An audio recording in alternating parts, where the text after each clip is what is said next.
De réussir du premier coup.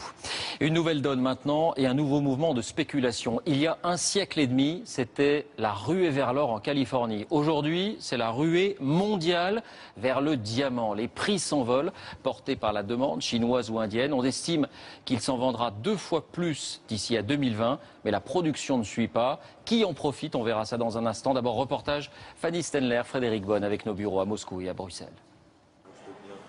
Le diamant et ses dizaines de facettes. La plus brillante des pierres précieuses, un rêve pour beaucoup, le plus souvent inaccessible.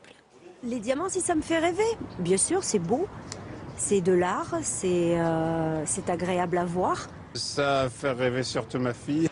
Mais d'autres ne se contentent pas de rêver, ils achètent. La preuve, le marché est en pleine hausse. D'ici 2020, selon les experts, la demande de diamants devrait doubler à raison de 6% de croissance par an. Dans le même temps, la production, elle, n'augmentera que de 2,8%. Ce n'est pas le même rythme. L'offre est largement inférieure à la demande, ce qui occasionne une situation de pénurie avec des prix qui s'envolent. Les plus gros acheteurs, et c'est nouveau, on les trouve dans les pays émergents, notamment ici en Russie. Au salon du milliardaire, les parures rivalisent de taille. Il faut dire que les arguments de vente dans les bijouteries de Moscou sont imparables. Vous savez, l'âme russe est ainsi faite. Quand les hommes font ce type de cadeaux au prix élevé à leurs femmes, c'est ainsi qu'ils montrent leurs sentiments, mieux qu'avec des mots. La hausse de la demande, c'est ici à Anvers, en Belgique, dans le quartier des Diamantaires, qu'elle est la plus visible. Dans ces rues ultra sécurisées, nous sommes au cœur d'un marché de plus de 30 milliards d'euros par an. Dans cet atelier, on taille et on expédie les pierres. Des colis qui partent vers de nouveaux horizons très lointains. Maintenant, déjà, la Chine prend 16% du total. Avant c'était les États-Unis qui prenaient 50%, mais ils sont diminués à 40%, plus ou moins. Mais la Chine, ça va continuer. Il y a encore plein de gens qui veulent toujours des bagues avec des diamants. D'Anvers à la place Vendôme à Paris, ces nouveaux acheteurs se permettent toutes les folies, comme cette bague d'exception. Au cœur, une pierre de plus de 5 carats, soit 1 gramme, son prix de vente, 1 million d'euros. Des pièces qui risquent de devenir de plus en plus rares dans les années à venir.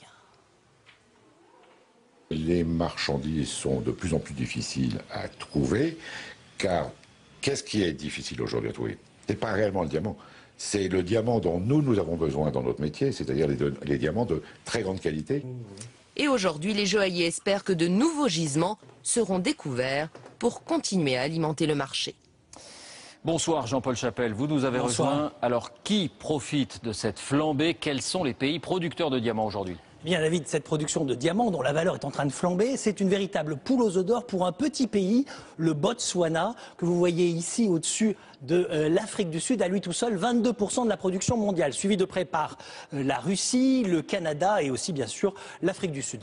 En matière de commerce, là aussi c'est en train de changer. Le diamant se négocie encore à Anvers, en Belgique, place historique, 36% des ventes, mais Anvers est en train d'être détrôné par Bombay en Inde, qui ambitionne de devenir la capitale du diamant, sous la pression de la demande locale, et Tel Aviv est la 3e place. Voilà, nouvelle donne donc. Est-ce que le diamant devient, comme l'or, un objet de spéculation et d'investissement? Oui, c'est désormais une valeur refuge. Production stable et une demande qui augmente. Ceux qui ont investi dans l'or et veulent se diversifier, eh bien, ils achètent du diamant. Depuis 2009, le cours explose. Il est passé de 100 à 175 $ le carat l'an dernier. Sur le long terme et en période de crise, ça a toutes les raisons de continuer. Voilà, la folie du diamant. Merci Jean-Paul pour ces explications.